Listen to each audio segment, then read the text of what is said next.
Hello and welcome to a Project Cars 2 video where today we have coverage of the Apex Online Racing GT3 Season 12 with Round 2 from the Monza GP circuit, and the commentary is from myself and also FisiFan. I'm sure there's going to be a few. There's a few no-shows, I think, which are for personal reasons and whatnot, which you always expect. But let's see then as we jump into the session, and it is indeed very foggy indeed out on track here at Monza. We have 22 cars, so there's quite a few cars missing actually. But hopefully those are the 22 that were meant to be here, that don't have something else to do on this Wednesday evening.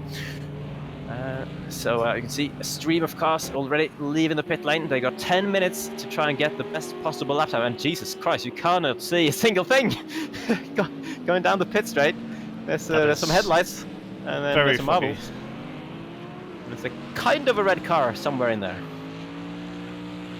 Yep, that red car will be Villalobos. Currently watching him at the moment. Let's jump onto his roof cam. So this is what the drivers are going to be able to see. Certainly seems to be better conditions than what we can see when we are in the trackside cameras, but obviously the guys just coming out onto their outlap at the moment. Just kind of get a little bit of a sighter in for the track conditions. Obviously Villalobos has got a couple of cars there up in front of him. Who else have we got? Two Desert Pack, driving his Audi R8 once again, flying around through turn 3 and coming up towards that second chicane, Fizzy. Indeed. Be interested to see how the Audi fares here, really, because from what I'm hearing, it is not the most favourable track for the Audi. You'd expect a track with long straights to maybe suit the Mercedes cars. Certainly, there's a couple of guys now this season driving the SLS, and we know from previous seasons that the SLS does tend to have good straight line speed. Of course, it will depend as well on the setup that drivers have chosen, but usually that will be the case with the SLS. And Lamborghini guys also driving at the home track for their car, so maybe that'll give them a little extra advantage.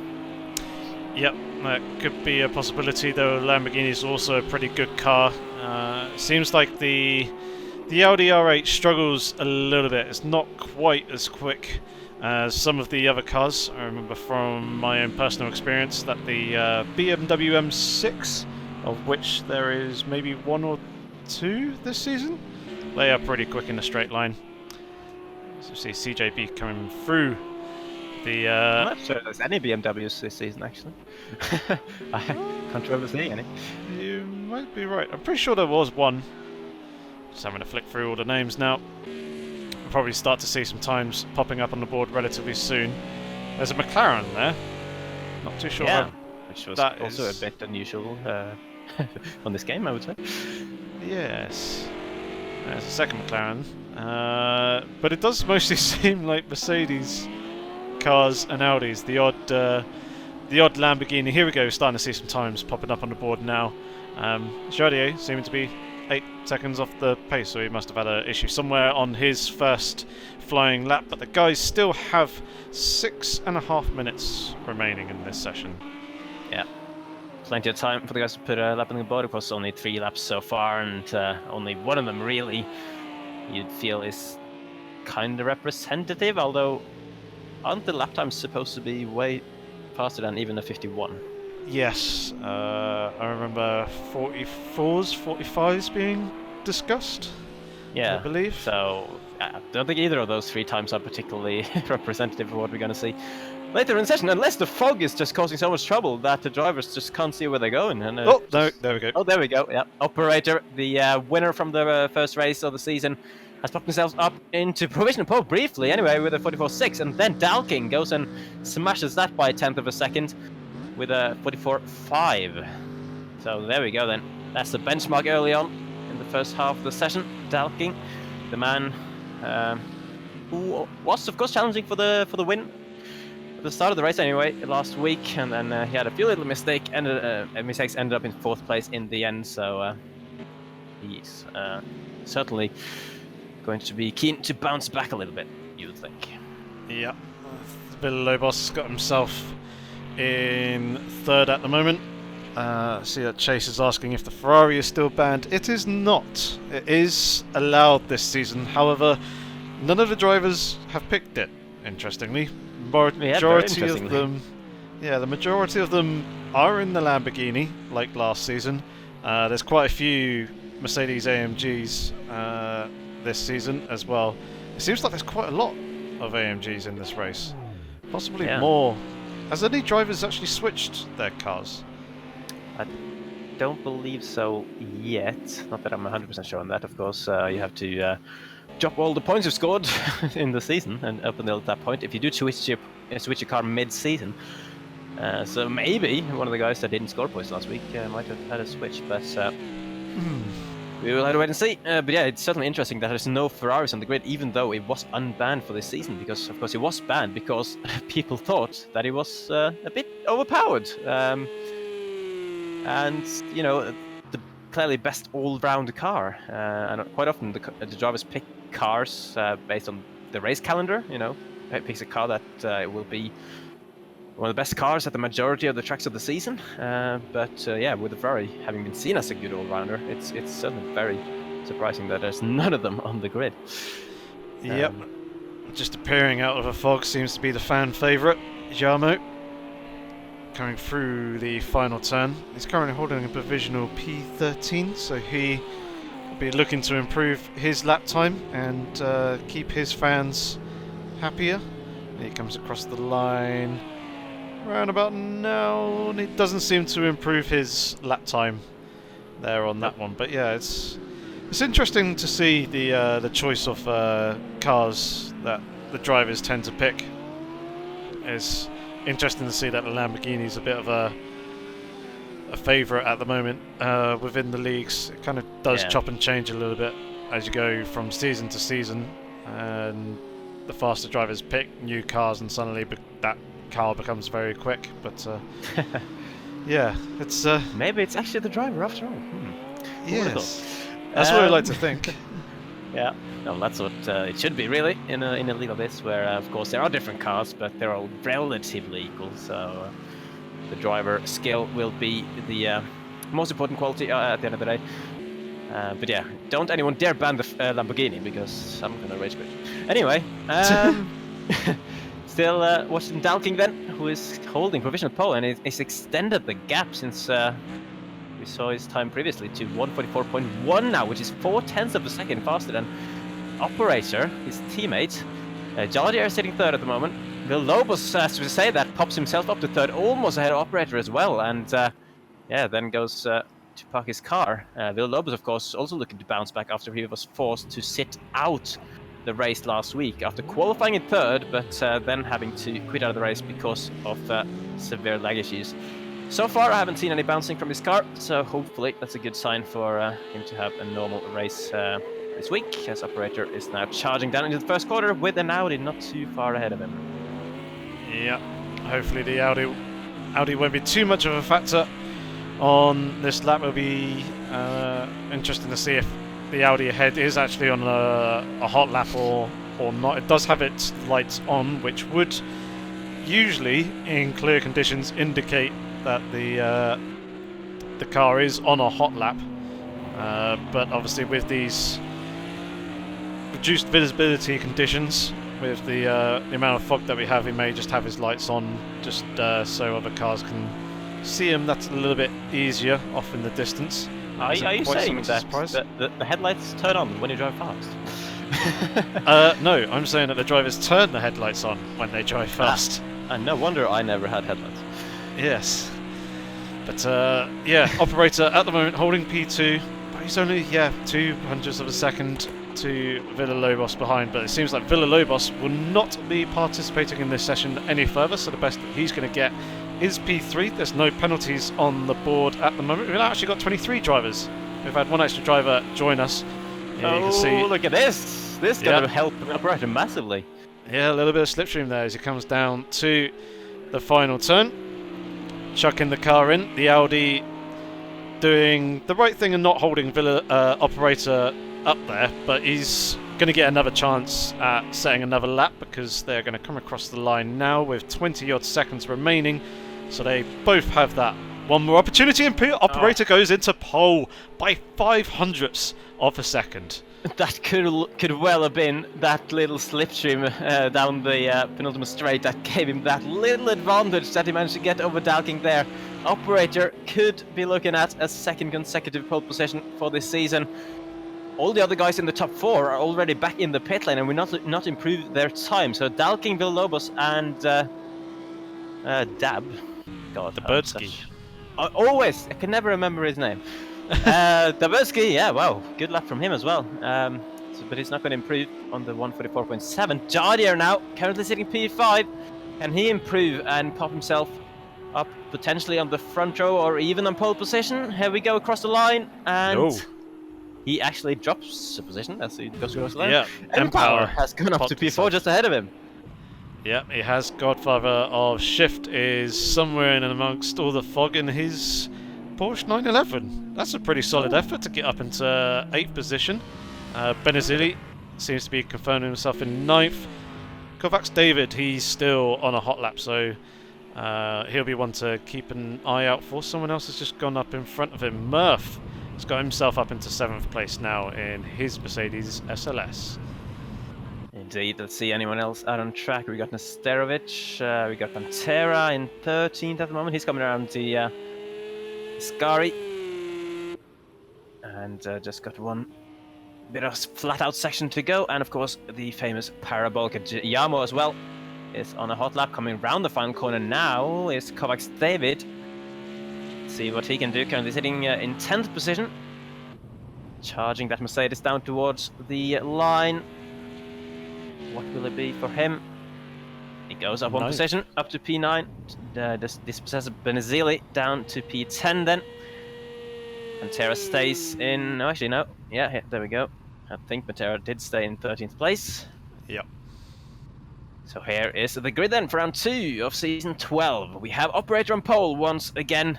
Another bonus point for him. Then ahead of his teammate again, Dalking, just like a Brands Hatch. And Villalobos in 3rd, just like a Brands Hatch. Then Empower in 4th, Dabursky, reigning champion Jardier in 6th, then Murph, Godfather Shift, Kovacs David, and Benazili in the top 10. CJB, Nesterovic, Pantera, Ripper, Dakuza, Yarmo, Cryptic, Capo, Bo, Adalexis, and then I didn't quite catch the bottom 2, but let's see them now. That would be the Ace, Tudesipak, and JK actually. Let's make that a bottom 3. We've got 23 cars now. So instead of losing a car in the qualifying session, as sometimes happens, we have actually gained a car, which is good to see. Yep. That's very nice. Obviously, the more cars that we have on the grid, the more commentary and action we can provide for you guys. Providing that, obviously, there's not multiple battles going on at track at the same time, because that makes things a little bit more difficult for us, and we can only watch one battle at a time. Yeah, the drivers really need to plan this between themselves and just, plan it out. So there's only one battle going at a time. Thank you very much. Schedule in a couple of laps with each other. And then send us a schedule over our way, and we can work with it and go forth. So this is a view from the back of the grid with JK. Currently, at the moment, the rain is falling, and the rain is falling massively. Yeah, the track is getting wetter and wetter by the second. But yeah, his view isn't too bad at the moment. It's once he starts moving and there's spray being flicked up into the air, that will probably see his visibility reduced quite drastically. Despite that windscreen wiper going at 200 miles an hour and making a lot of sound. Yep. But at least that means it's working, which is good. Quick hello to everyone in the chat as well who have joined us for this race. Good to see you all here. It is indeed Fizzy in the commentary box. Yes, Emil, thank you for noticing. And of course, a lot of Yamo fans again, which we got accustomed to in Brands Hatch. I saw one shout for Cryptic as well. But let's see then. As the lights go out, and it seems like all the drivers have remembered that they should stay still, which is good. As we embark now on the manual rolling start, the formation lap, with pole man operator leading the field away for a relatively slow lap, and just hopefully the cars will not spin out as they try to get heat in their tires in these treacherous conditions. Yep, obviously the guys need to be careful as the track will be getting wetter and wetter. There'll be more standing water starting to form in the lower parts of the circuit as the rain continues to fall. It might be a good idea actually to, if we go to the roof of Operator, we can see where the puddles are. So there's a little bit of puddles there on the inside of turn 3. It's pooling right around the curb, so the drivers will need to watch out for that. Seems pretty good down this straight, and I imagine this second chicane should be relatively decent as well. Interesting that Operator isn't weaving to maintain any heat in his tyres. Maybe he's just quite happy letting the temperatures drop in the wet tyres, which is kind of a natural thing in these conditions anyway. There's some water pooling on the inside there of the first of the 2 Lesmos, and I imagine there'll be some on the inside of the second Lesmo as well. Not yet, it didn't seem.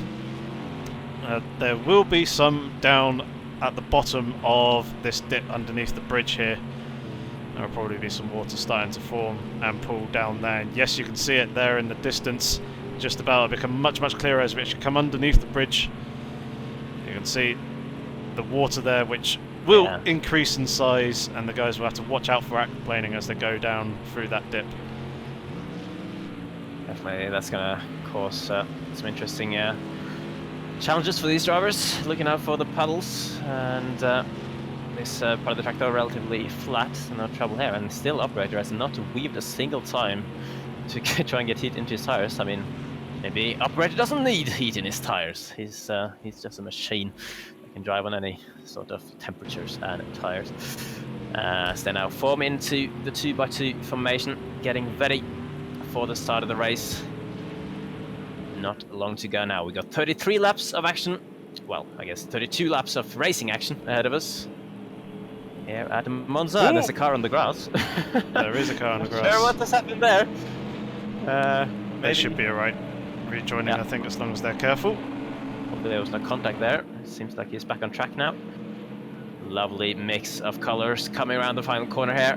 Beautiful field of GT3 cars as we get ready for the start of this race. Operator, it's down to him now to decide when to go. And here we go. Race is underway for round 2 of season 12 at Monza in the treacherous wet conditions, and there are already some jostling for position throughout the field, especially in midfield. Patera looking for the inside line on the Lamborghini ahead of him, but he couldn't quite find it. Had that blocked off for him. Empower tried to be careful down into the first corner. Looks like the top 2 have stayed the same positions as they started. There's several cars side by side towards the back of the field. Just got to be careful to avoid contact through here. Very, very tight this first chicane. It's a little bit of touching, but hopefully not too serious. And if there was any touching, at least it was at slow speed. So it looks like no major problems here at the start of the race. But now we come charging at full speed once again into the second chicane. Another tricky place to be battling. The front of the field still in the same position. They're side by side between Kovacs David. Ooh, and he's dropped a few positions after starting 10th, and he's forced the other Mercedes slightly off the track. Actually, that was Kovacs David being forced slightly off the track. I didn't quite see who that was by. But he's now going to be very much out of position into the Lesmos, and it's gone wide onto the grass as well. Make sure not to split it back onto the track, but he's dropped all the way to the back of the field. There we go, the final car goes through as well. Not a good first lap for Kovacs David there. Back up to the front, Empower holding position, and yeah, it looks like all of the top 4 have stayed the same position they started. Jardier, however, in P5 have gained a position on the Birdski. Yep, and oh no, there goes Godfather. Shift running out a little bit wide, coming through the Ascari chicane. Manages to climb back onto the circuit though without impeding others too much. Here comes his teammate sliding past him as well. These are the kind of conditions that the drivers are dealing with as we're going almost 3 wide between Pantera, CJB, and I believe that'll be Benazili in the Merc in front. Godfather, a shift down and look down the inside of the Lamborghini. He's got 2 cars on his outside though. He'll need to be careful of those to avoid making contact. There's a slight little brush there as they come off the exit of the final turn. It's going to be a pure straight drag race at the moment. Pantera is in the pound seat. He's going to have the slipstream of the guy in front. There's the SLS trying to cash in as well. The Kuza, this could be dangerous. Hopefully the guys are going to be patient. Oh no, there goes the Lamborghini, goes way too deep. Straight in, I believe that's Murph, who's gone straight on across and straight into the front of didn't quite catch who that was in the SLS, but Nesterovic has gone off across the corner there. oh dear. Oh, it's Nesterovic. Yes, sorry. I believe it may have been Murph that he may have had contact with then. Yes, it was. Murph was the guy who accidentally tapped him on the exit as, Nesterovic was going flying across that first chicane, obviously just missing out on his braking point with all the spray and obviously misjudging the conditions. Very unfortunate there for him. Yeah, I can't believe we were going 3 wide into the first corner there. And actually, it was neither of those 3 cars that caused any issues. It was actually one of the cars behind that missed his braking point. Just couldn't see the braking balls, I would assume, in all this spray. Especially when there's 3 cars ahead of you. And it's not exactly easy to see the braking point that you've gotten familiar with in the dry conditions from qualifying. As we now though got Godfather shift in the Porsche, watching from his bumper at the moment, looking to the inside of Benny Seeley into Ascari.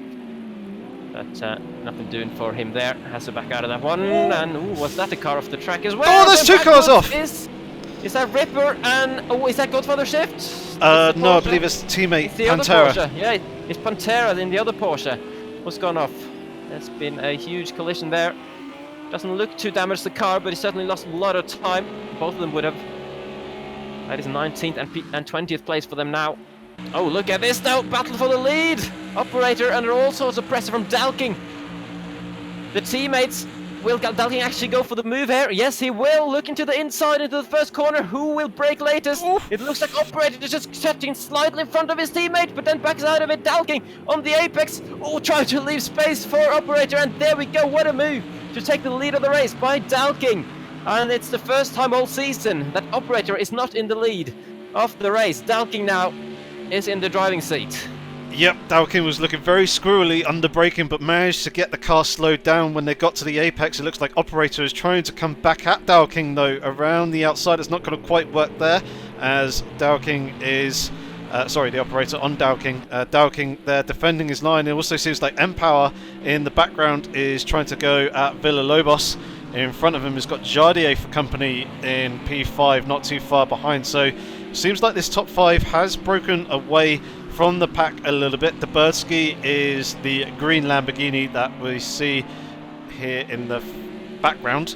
But there's quite a big gap, about 5 seconds in fact, between the Birdski and CJB behind. And then there's a whole bunch of cars here with Benazili, Godfather a shift, I believe Dakuza there in his SLS as well, as they come flying underneath the bridge through that puddle.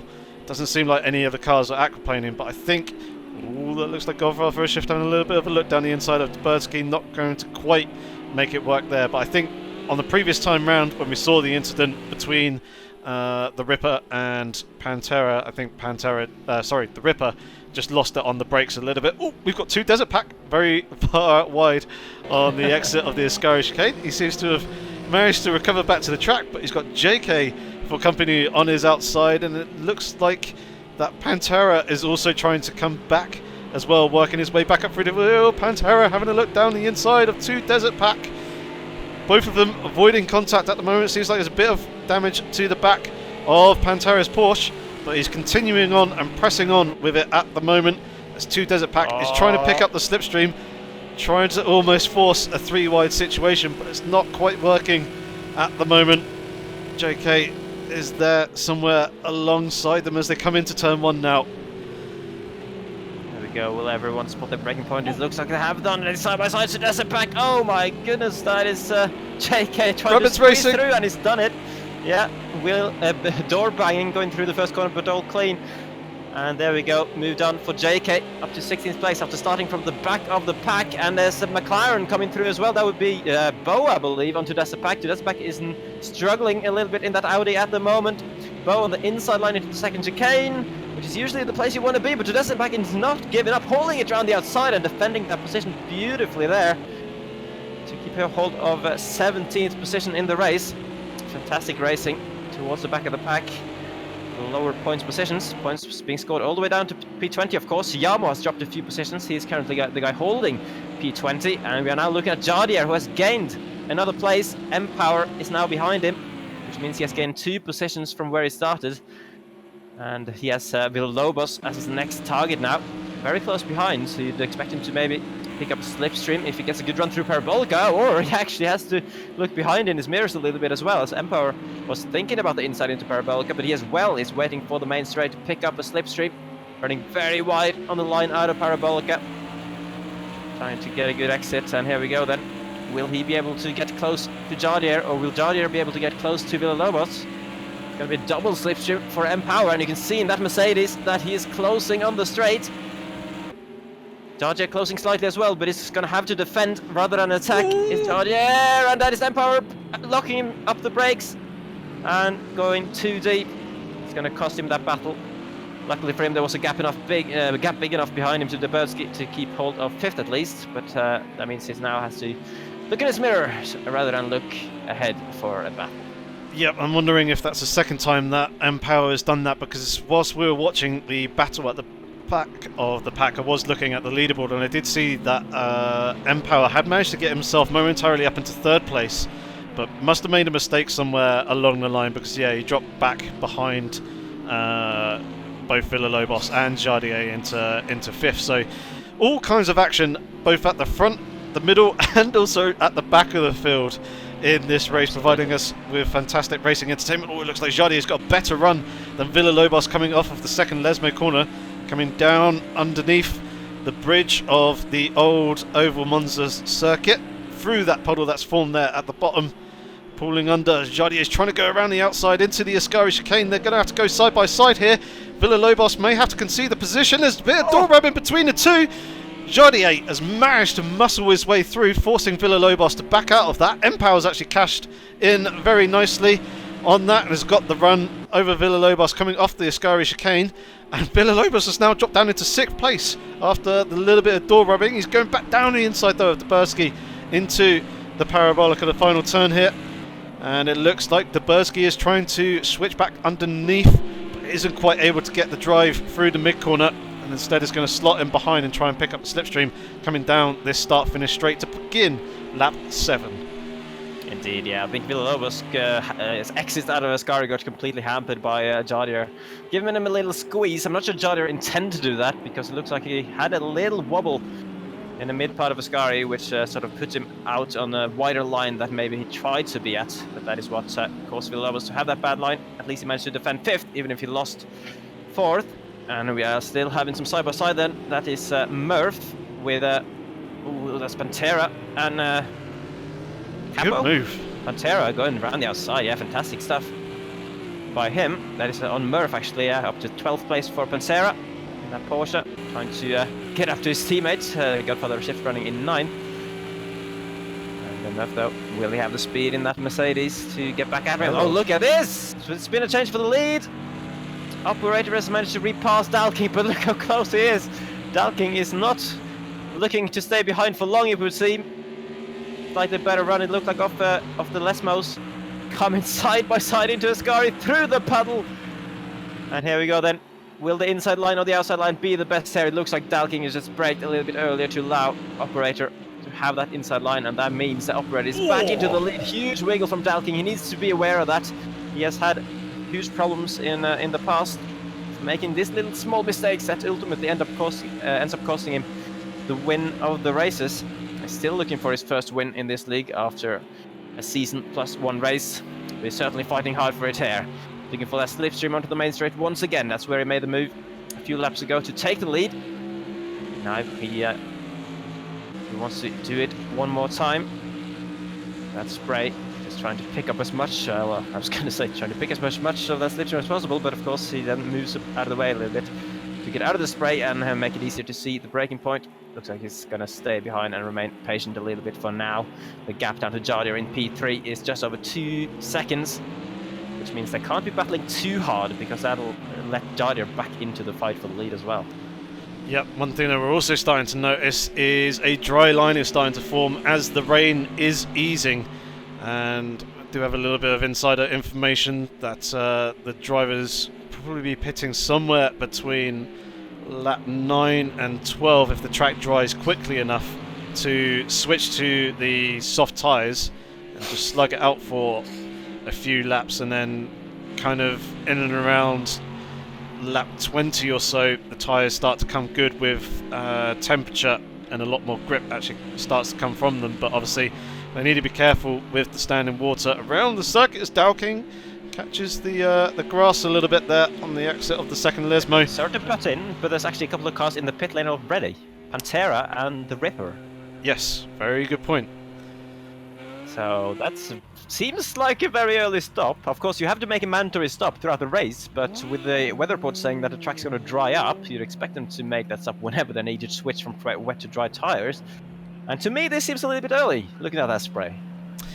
Yeah, I don't think the track is quite dry enough yet. The soft slicks aren't too bad in the wet, providing that the track is not too stupidly saturated and that there isn't too much standing water. But I will agree with you, as Dowking actually goes to dive for the pits. I was going to say, he nearly locks the brakes.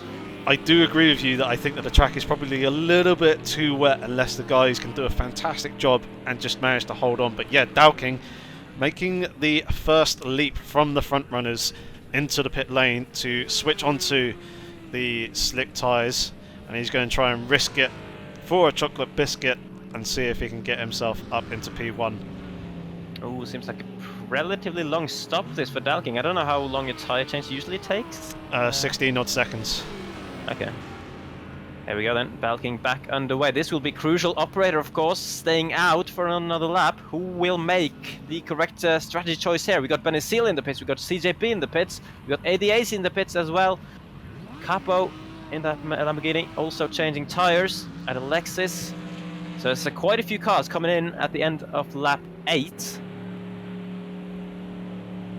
And we just have to wait and see, really, who has made the correct choice. Oh, Dowking has got a 10-second penalty. So has Capo, and so has Alexis. That is going to be a speeding in the pit lane penalty for those guys. So obviously, either they didn't quite get the car slowed down enough in the entry, or they released the pit limiter a little bit too soon upon the exit, being a little bit too eager to get underway. But the track looks like it's dried reasonably quickly. There is a drying line that is forming. You can see Dowking is hunting for that drying line to find the grip, but it's in moments like this, where the track is still wet and there isn't really too much of a dry line, that's a little bit more difficult. The second Lesmo looks a little bit better there, but it all depends on where your other competitors are actually running, whether they're running pretty much the same line or whether they're differentiating. Operator, though, into the pit lane for his pit stop.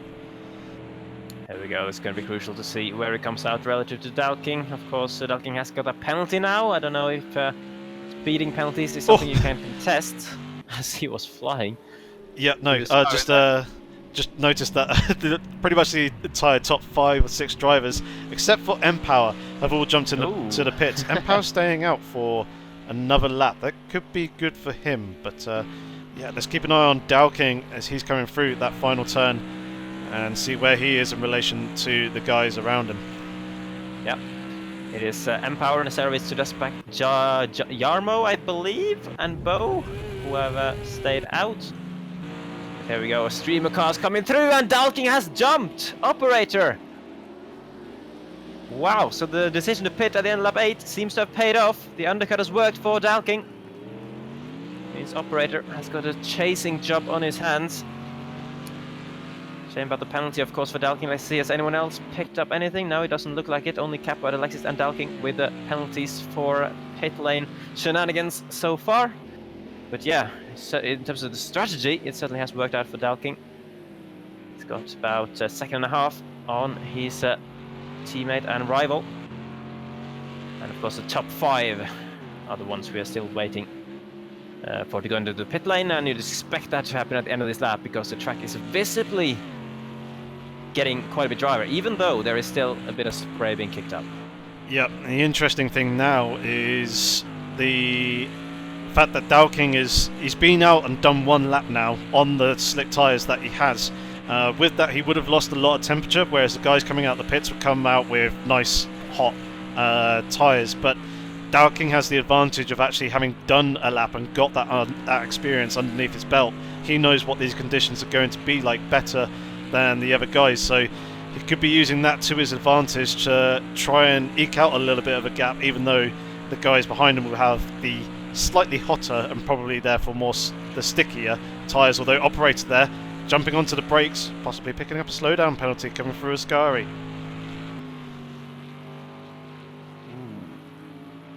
See then, doesn't look like he's got too much time. Let's see, to it back into the pits. Stalking goes through to retake the lead then, as the top 5 have gone in to change the tires. Empower, let's see how that's worked for him to stay out a lap longer. He is in 3rd, but here comes Jardier, goes past him just about. Is he going to be ahead of Villalobos? No, Empower has been jumped. Yeah, he has been jumped by Villalobos then. They were very close together beforehand. So it's not really cost him too much to stay after that extra lap. I guess it was worth the gamble just to see. Hoping, of course, for the other guys to have pitted too early, but yeah, he's dropped 1 position, not too much time. So I suppose not the end of the world, and you can see now the spray has really stopped coming off the tires as well, except when they go off the dry line. So it's really time for dry tires now, which means the final 22 laps of this race is going to be done on slicks. Yeah, it's interesting that the whole pit stop phase has just kind of spread the field out a little bit more than it had previously. Obviously, there was battles all over the track from the front to the back of the pack. It wasn't really easy to pick which battles that we need to keep an eye on, but now we've done the pit stops, the guys have been in, it's spread the field out a little bit more. There's a few battles still scattered around, but there's not quite so many. You can see the driving line is getting wider, and as Fizzy said, or as Dakusa gets a slight bit of aquaplaning as he went through the puddle underneath the bridge, but held on to that quite nicely. It was quite a big puddle there on the inside on the exit of the chicane. Not too sure why Dakusa backed out there. It didn't seem like to me that he ran wide anywhere to pick up a slowdown penalty. No, I didn't see anything. That's quite interesting there. Dakusa having some kind of problem, which means he's now going to be entering the main straight side by side with Godfather of Shift. He was running 9th before, so he's dropped 1 place through the pit stop phase as well as Godfather of Shift, but he's looking to gain that back as Empower. Oh, and the Birdski is looking to gain the position on him, but Empower is braking really late. Oh, and nearly forcing the Birdski to cut the corner, but he had to jump the inside curb a little bit. As Dakusa is losing that position to Godfather Shift and not quite going side by side through the corner, but Godfather Shift made a whole mess off the exit, which means that Dakusa is going to retain it, and Godfather Shift nearly spinning across the track. Luckily managed to save it from going into the grass again, but that is not the way he wanted that move to end. Yeah, I think he just got on the throttle a little bit too early coming out the exit, but yeah, Empower. He's actually dropped back down behind the Birdski on the after the that battle. So either a potential mistake or Empower felt that he forced the Birdski off the road on the inside, which he kind of did a little bit. He did very much shut the door and kind of forced the Birdski to bounce over the curb. So there could be just a little bit of fair play there from Empower and giving up the position. Once again, but yeah, he's dropped off quite a bit off the back. He's kind of actually under a little bit of pressure from CJB, who's closing in the red Lamborghini behind him, and there you can see the top guys spread out a little bit more, and it seems like Operator is losing sight of Dow King a little bit. There you can see him, just that tiny little speck, those few pixels well off in the distance, about 5 seconds just under further up the road. Yeah, previously there was a big gap between 6th and 7th, and now the big gap towards the top anyway is between 4th and 5th, as the Birdski and Empower have lost a bit of ground on the lead 4 throughout that whole changing tyre phase. Looking now at JK, and behind him we got a 4-way scrap actually. That's a Bo in another McLaren. He's running 18th position. Still everything to fight for down here. Look at this though. Godfather Shift going for the move for P9 once again on Dakusa. This time he's actually made a stick. There was a little bit of touching once again, but he didn't lose the car, at least on the exit this time, did Godfather Shift. So that is a job done. He's got a huge gap ahead of him of about 4.5 seconds.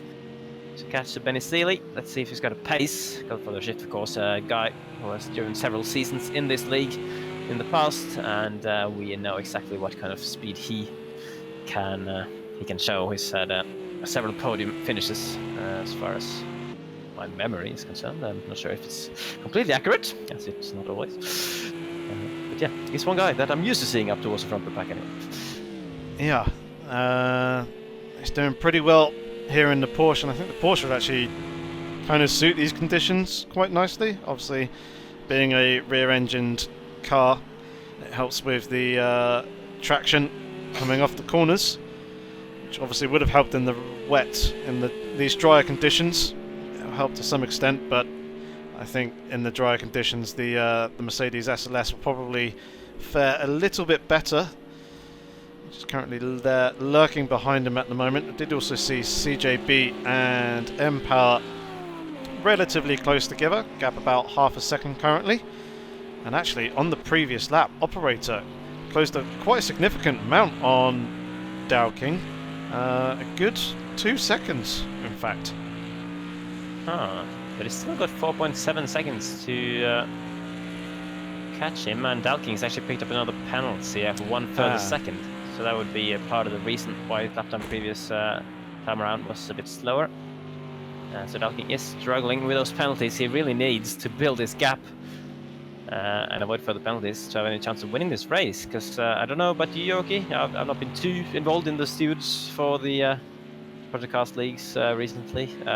Is the pit speeding penalties anything you can contest at all, or are they're just set? No, so. It's you have an opportunity to get your car slowed down sufficiently enough to avoid getting the penalty. If you get the penalty, then obviously you've done something wrong and therefore deserve it. Fair enough. So that is the 11 now seconds that Dalking will have to deal with, and at least he knows that quite early on in the race, so he can just push like a maniac and try to extend that gap, which he's halfway to doing actually already. Over 5 seconds now, the gap between Dalking and Operator. Although it's gone just back down to under 5 seconds, but we'll have to keep an eye on that. See if Dalking has the pace that he needs. CJB now is closing in on 6th place. M-Power, who has been struggling a bit in recent laps, and actually the weather has changed significantly. Although there still is a little bit of wetness going inside of some corners, there is actually sun now out here at Monza.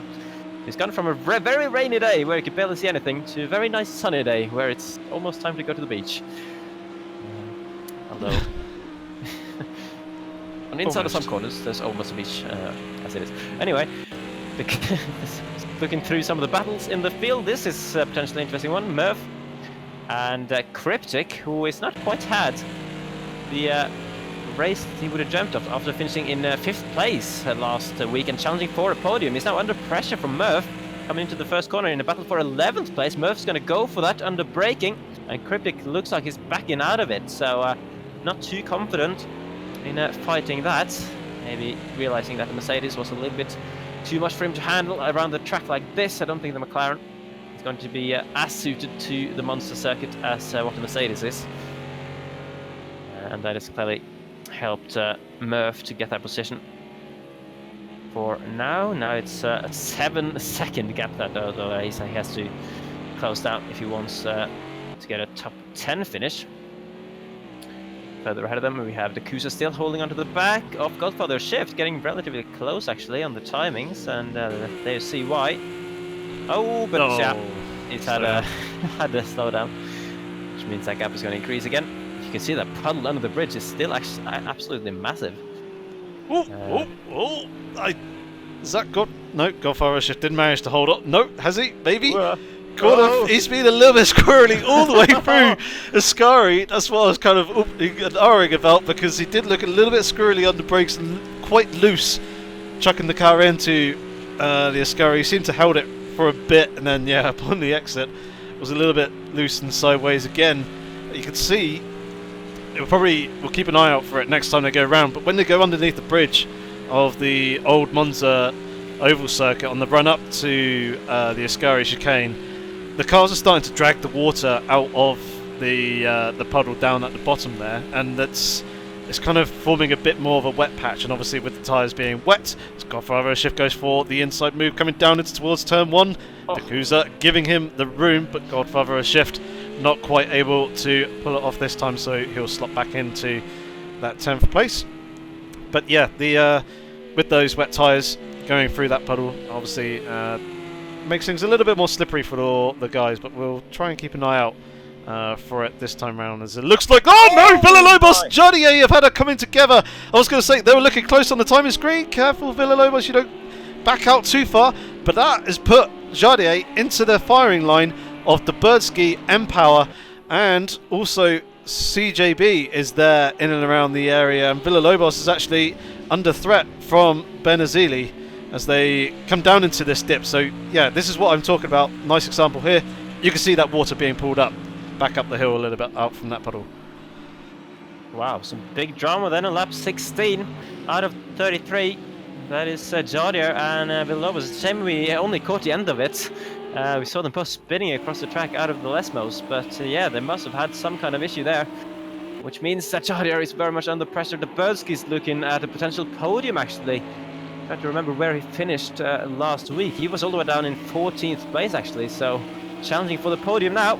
What a turnaround for him, and Jardier is going to slow onto the straight. It looked like, always maybe just taking a weird line, but yeah, that Mercedes, sorry, the Lamborghini and the Mercedes actually behind is going way faster down the straight. That is 2 positions lost for Jardier, and is he going to be 2 positions gained for Empower? He's going up the inside. Can he get it slowed down? No, he cannot. He's going over that massive sausage, which has slowed him down. And that Mercedes didn't like massive sausage, which means Jardier is back up into 4th place. But the Birdski up into the podium positions. Empower a little bit too optimistic. But we can't blame the guy for trying.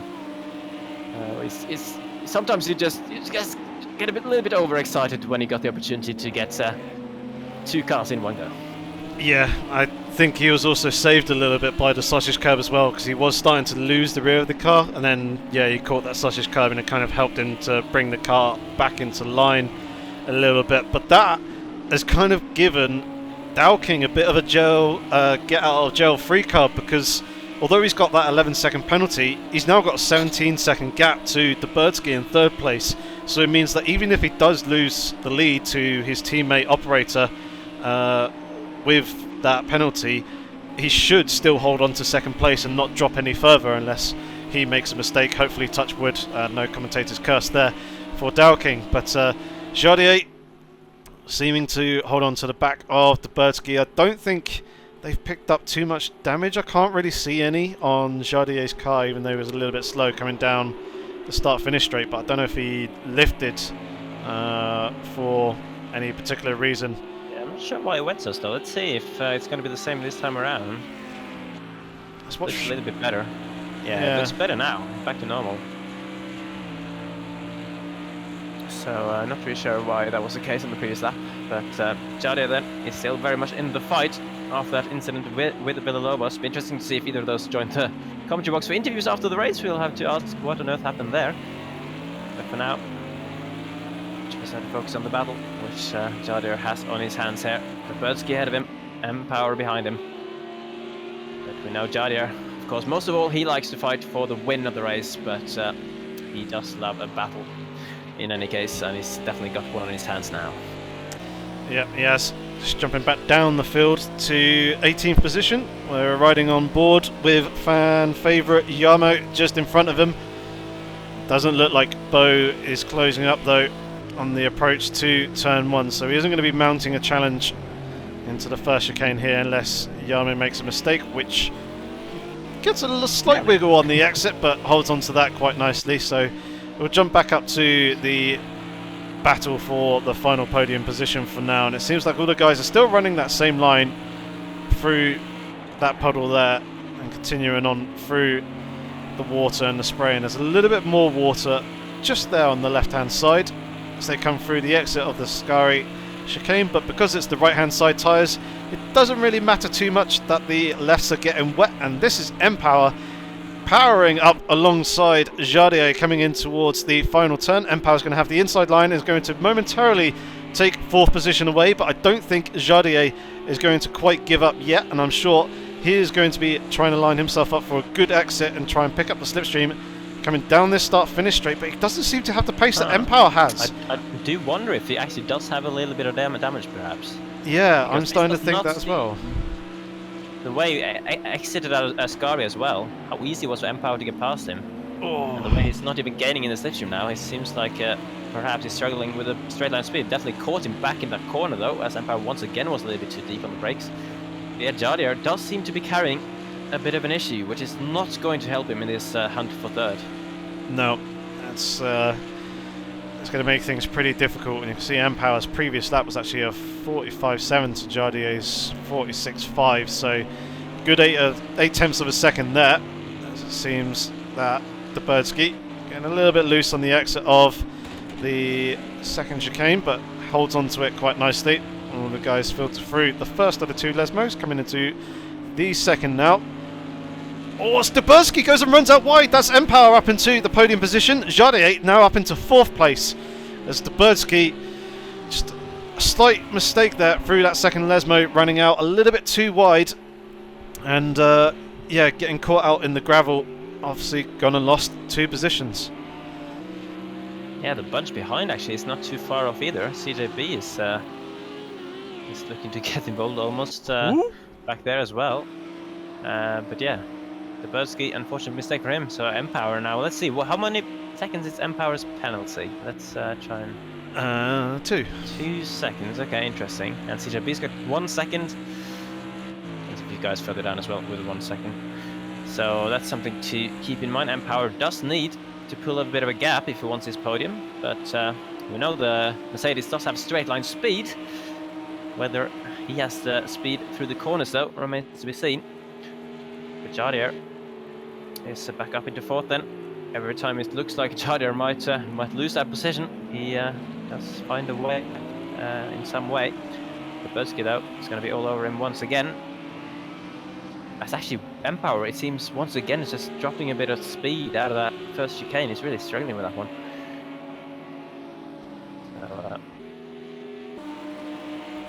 that could be what is going to make it hard for him to build that 2-second gap that he needs. Yeah, I think Empower could be just running a lot less wing downforce than some of the guys around him, and probably won't exactly help him when he's trying to slow the car down, because we've seen him get a little bit loose a couple of times as he's heavy on the brakes and turning into the corner. But seems to be managing those couple of turns just fine this time round. Jardier, he seems to be doing well to hide any damage, but yeah, it just, I don't know, at times it looks like he's fine, other times it looks like he is struggling with straight line speed. He's probably just messing with us. He's probably having fun. And I was actually thinking that. I was wondering if with Jardier not being at the front quite so much this time, if he's enjoying it more this season than he was previously, or if he's finding it a little bit frustrating this time that he's not quite there at the very, very sharp end of the field.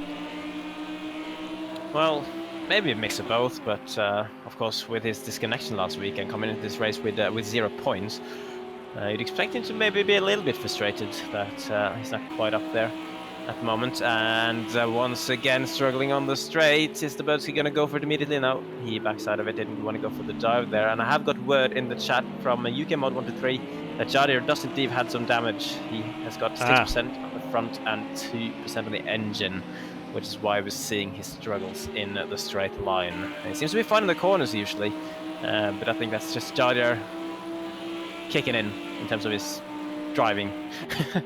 And then the car is not too much he can do about the straight line speed, unfortunately.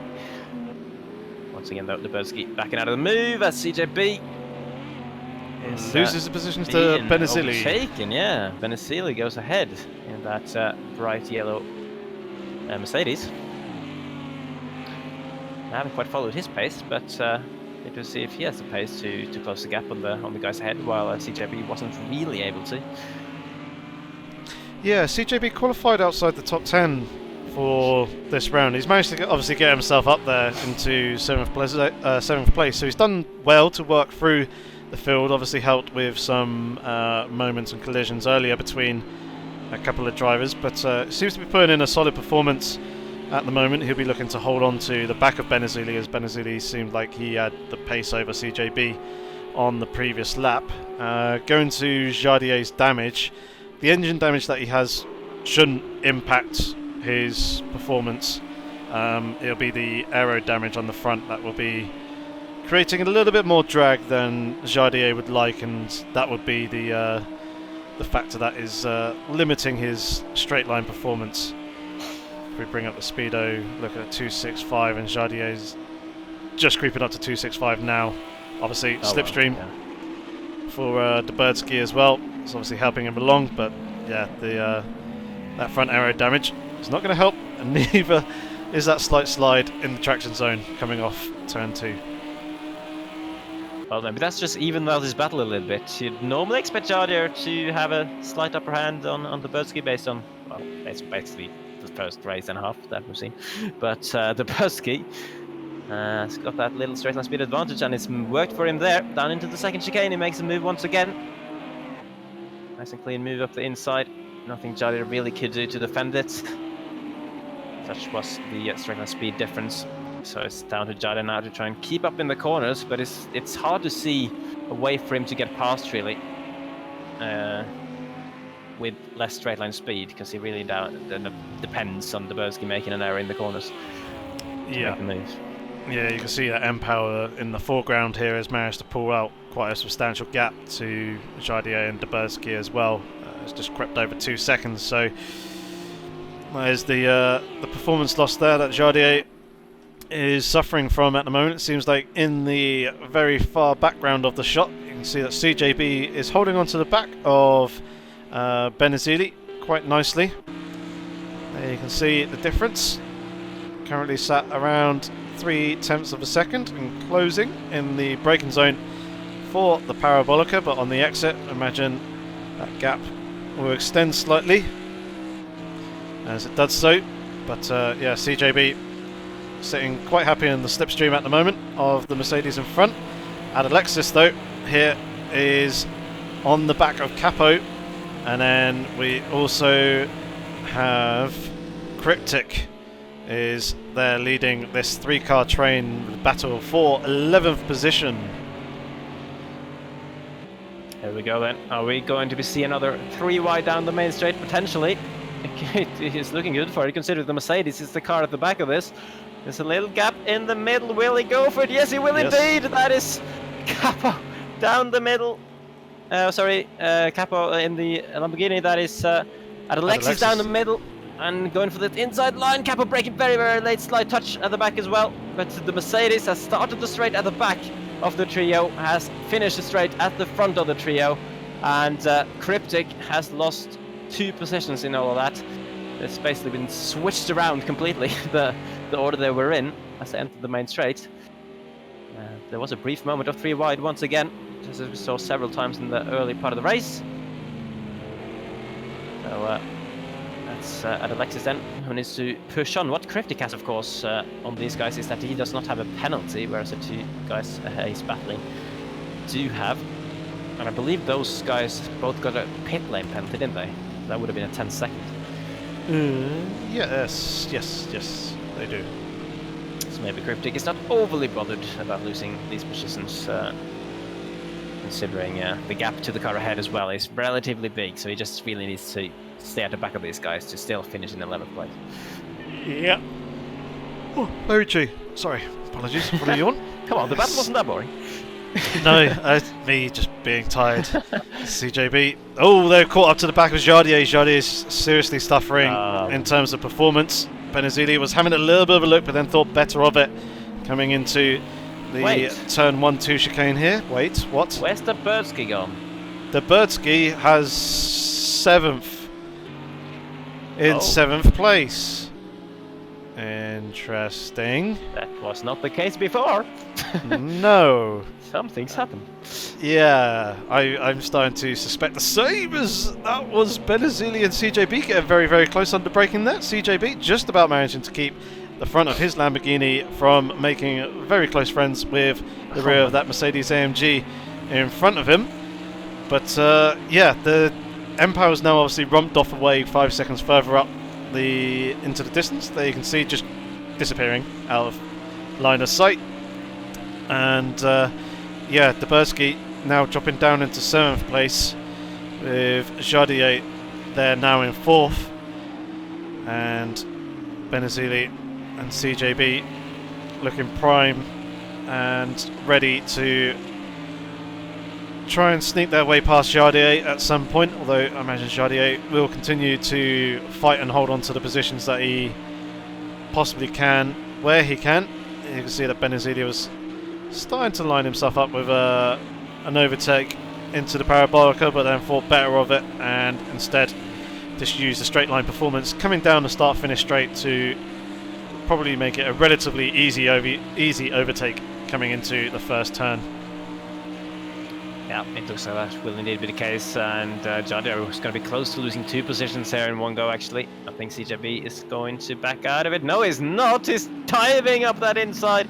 Oh, last moment though, he smashes the brakes hard at the floor and decides it maybe wasn't such a great idea as Jardier started turning into the corner.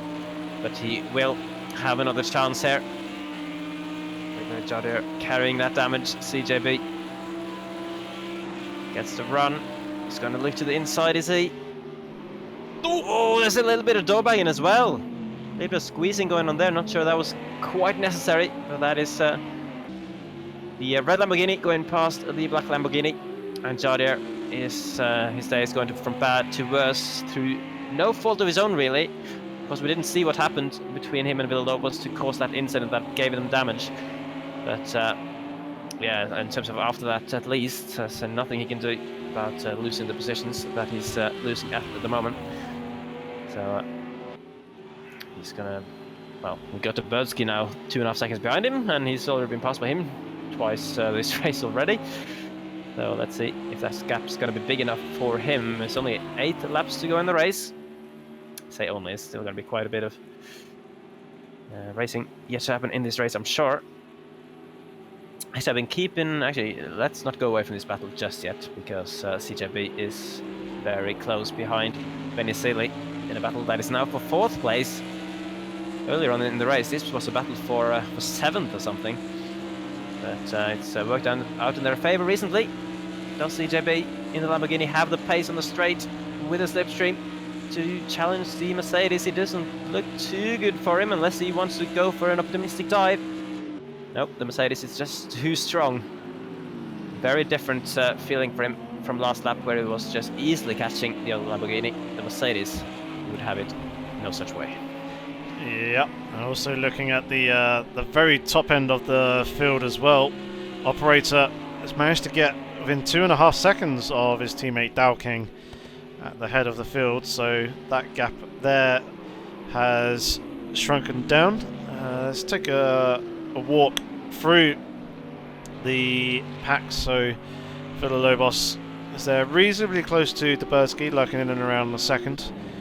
Capo, making contact with the back of Adalexis, and that was Cryptip going into the back of Capo, which kind of added more pain to the front of his Lamborghini and the rear of Adalexis is Mercedes, and that is Capo now dropping away from that 11th position fight and now down into 14th. That's very unfortunate there. I think Adalexis was starting to lose the car a little bit, and yeah, Capo went into the back, and then obviously Constantined with Cryptic going into the back of Capo. Yeah, quite an unfortunate incident that, really. And Capo's the one that's come out worse from it, and especially with 10-second penalty as well. Now he's got several cars within 10 seconds behind him, all the way down to 18th potentially, might be dropping. As it stands, 19th and 20th is not too much more than 10 seconds behind either. So he's gonna have to keep driving as hard as he can, does Capo, to try and get as many positions as he can once he crosses the line. And Alexis still running in 12th place, hopefully no major damage to his Mercedes. Getting word from Scott in the chat that Jardier spun on his own accord, just as Villalobos. And unfortunately they hit after that. So yeah, two separate incidents that basically just turn into them touching, which is quite coincidental, I have to say. But yeah, unfortunate for both those guys. Yeah, but even still, Jardier seems to be holding on to the back of CJB at the moment, as CJB is being pressurising Benazili a little bit. So, not all the performance out of Jardier's Lamborghini has fallen away from him. He has still retained it, either that or he's absolutely driving the socks off the thing to stick with these guys. I think he might well be driving the socks off it. Yeah, Knowing Jardier. it's quite impressive anyway. I imagine if there was contact between Villalobos and Jardier after they both had their spins, there could be more damage as well, seeing that Villalobos has dropped off quite a bit further off the back of the Birdski as well. As JK and Cryptic are very close in company. Cryptic has made a mistake somewhere along the line because he's dropped behind Adalexis, who was previously in front, is now very much under pressure by the other McLaren that's there right underneath his rear wing, and having a look to the inside, coming into Ascari. Well, he might not stay behind for long, and he isn't staying behind for long, is JK. Straight up the inside. Easy move for him. Let's see if Cryptic's got what it takes to challenge him back, but usually when we've been watching Cryptic so far, he's been losing positions rather than gaining them in terms of battles anyway. Doesn't seem overly confident in that McLaren at the moment. Still holding on to decent point position, of course, in 13th place, and might well be getting ahead of Adalexis and JK at the finish, of course, with them still having penalties ahead of him. And here, though, is another battle. Capo and Godfather Shift, who was previously in the top 10, but has had some struggles after that. He's now trying to defend his 14th position, with some damage to the front of his Porsche, it looks like. So that could be hampering his straight line speed as well. Capo pulling out with a slipstream down the inside into the first corner. Who's going to be the latest of the late breakers? And it does look like Capo is going to be it, and then he loses it on the inside. Bit too much power, I guess. Lost the traction midway through the chicane, which means Godfather Shift lives to fight another day in that particular fight. To Decipac might be getting a free invite to join Capo as well now. You can see his Audi very close behind. And look at the front of the field again, Dalking and Operator. They are down to just over a second between them, actually. So Operators really started closing down. Of course, we know that Dalking has penalty, which is going to put him down to second place anyway. Empower does now as well. Yeah, Emperor's got 2 seconds. Luckily for him, he's got a 5-second gap to Benazili in fourth. So he's not going to be overly worried about that. Speaking of Benazili, he's still got CJB for company, but once again, the Mercedes is too fast on the straights, even though CJB does a really good job of braking as late as humanly possible there, and he's very, very close coming out of the first chicane. Should potentially have it. I mean, if he doesn't get a run on this straight now, considering how close he was, he might struggle to get it at any point at the back of this Mercedes, and he's not really getting close enough. I mean, he's getting close enough to for Benazili to feel like he has to go for the defensive line, but not really close enough to clearly go for a move. Nope, although both cars running a little bit deep there. Benazili managing to hold on to it slightly better out through the exit than CJB. And also notice that Operator is now within that second window of Dow King, his teammate in front of him.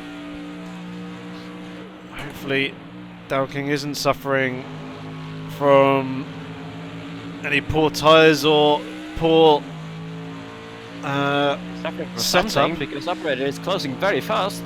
Yeah, definitely. It doesn't look like there's damage on the front of Dow King's car, but Operator is in the prime position to take that lead away from him here on track. He's going to be looking to the inside coming into the first chicane, and Dow King doesn't really put up any defence to that, doesn't fight it at all, and lets his teammate slide through into the lead. So Dow King now takes that second position with his 12 second penalty. 11 seconds he has, so it hasn't increased any further since we last looked, but he's got plenty of time to empower behind him which is quite good. Although there is a little bit of traffic in the mix as well. Indeed. So back to the battle for 4th place. CJB not quite as close as he was on the previous lap to Benny Seeley. CJB, of course, with a penalty as well, which is good for Jardier behind him, who's still able to keep up, so he just needs to stay close to CJB to gain back 5th place. Now on board with Jarmo, who is watching the back of a Porsche, of course, Father of Shift, and then Capo and Tudesepak battling frantically. That's Tudesepak actually having gained 2 positions, hasn't he, since we last looked at these guys? I believe so, yeah.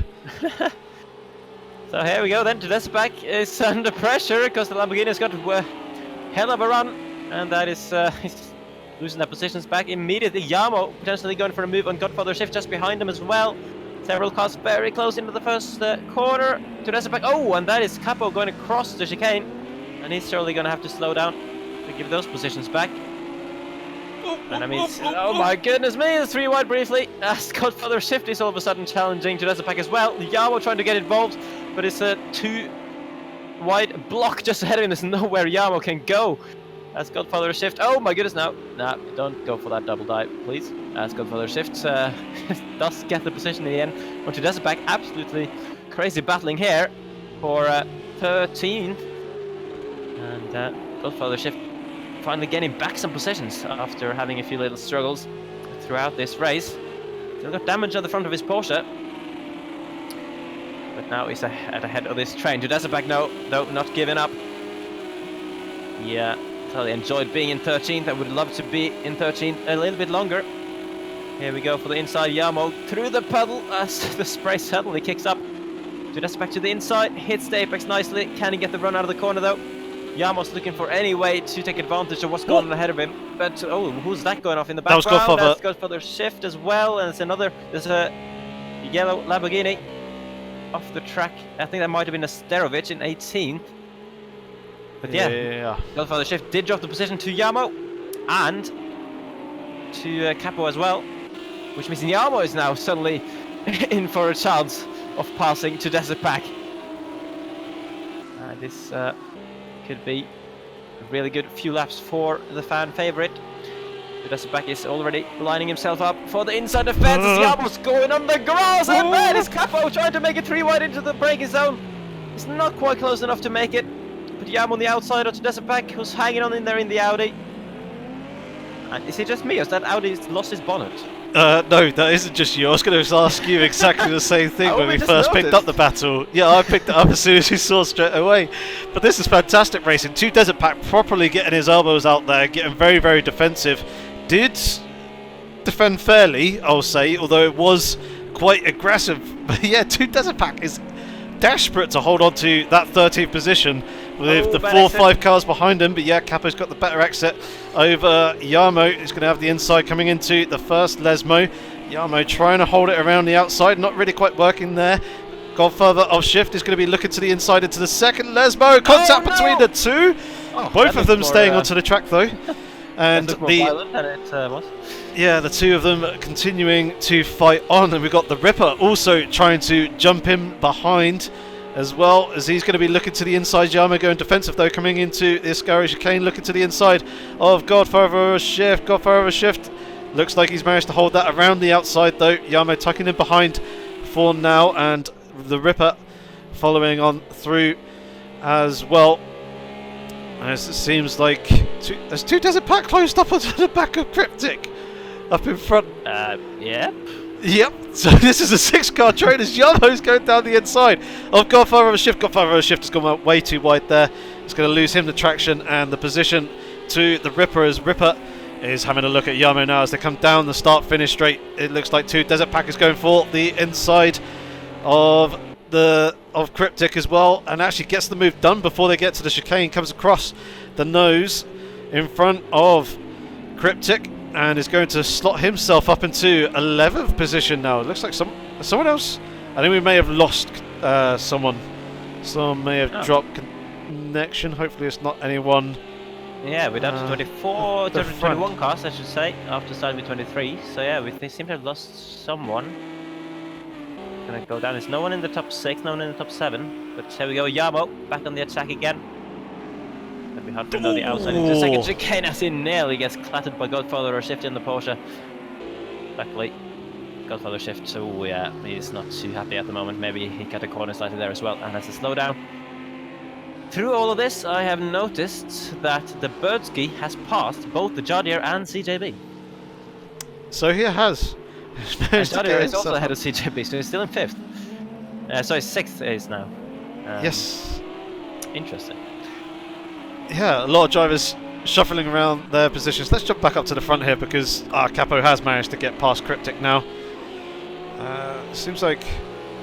Yeah, it looks like Cryptic's got a little bit of damage on the front of his McLaren, so that could be affecting his straight line performance. As we see, just going through the foreground was JK and his McLaren. Where's Bo? Bo's down in 19th place. As I remember, he was up and around fighting for positions earlier on. So it's unfortunate for him. Let's have a go at this three-way fight as Jadier's now at the front of this pack. Guys, stop swapping around off camera. Like I said, schedule in your battles, please. Well, here we go. It's the final lap, I've just noticed as well. It is. The leader's going to be coming across the line in just a second. There we go, around the final corner. Operator wins. Just ahead of his teammate Dalking. Even though Dalking does have penalties, but Operator does not. So he's going to win 2 out of 2 races this season. And look at this battle. Jadier's back down to 6th place behind the Birdski. Got Empower coming across there, yeah, in 3rd. Benicil is going to be finishing in 4th. The Birdski, though, this battle is far from over. Jadier having to defend from CJB, looking to the inside into Parabolica. The Birdski seems to be out of trouble at the moment. Oh. Can Jadier go for the slip back? The cut back. Does he have the power left in that Lamborghini? Doesn't seem like it, but of course he will move up into 6th place as a result. And 5th place even, as a result of the Birdski and CJB both having penalties. Whew, that was some battle with the Lobos coming across just behind them in interesting fashion to take 8th position. Then we have Murph in 9th, and the final top 10 position is probably going to go to JK, but the gap between 9th and 10th was very large indeed. Oh no, that's 2 Desert Pack hopping across the inside of the curb there. That could be a slowdown penalty for him, which could bring Capo into play. Coming into the final turn. Doesn't seem like he's quite close enough at the moment. Either 2 Desert Pack is going to suck up that penalty, or he's going to try and discard the time somewhere else the remainder of this lap. But JK coming across the line in 10th place. 2 Desert Pack will be coming across the line in 11th with Capo very close behind in 12th. Capo has that 10-second penalty, so he's going to be dropping down rapidly now. So the Ripper comes across to take 12th. Yamo goes up to 13th in the end. And a whole bunch of other positions has chopped and changed as well. Yeah, so let's see. So Yamo was 13th, Cryptic 14th, and Asterovich 15th, Godfather Shift in 16th. Capo dropped it all the way down to 17th after crossing the line in 12th.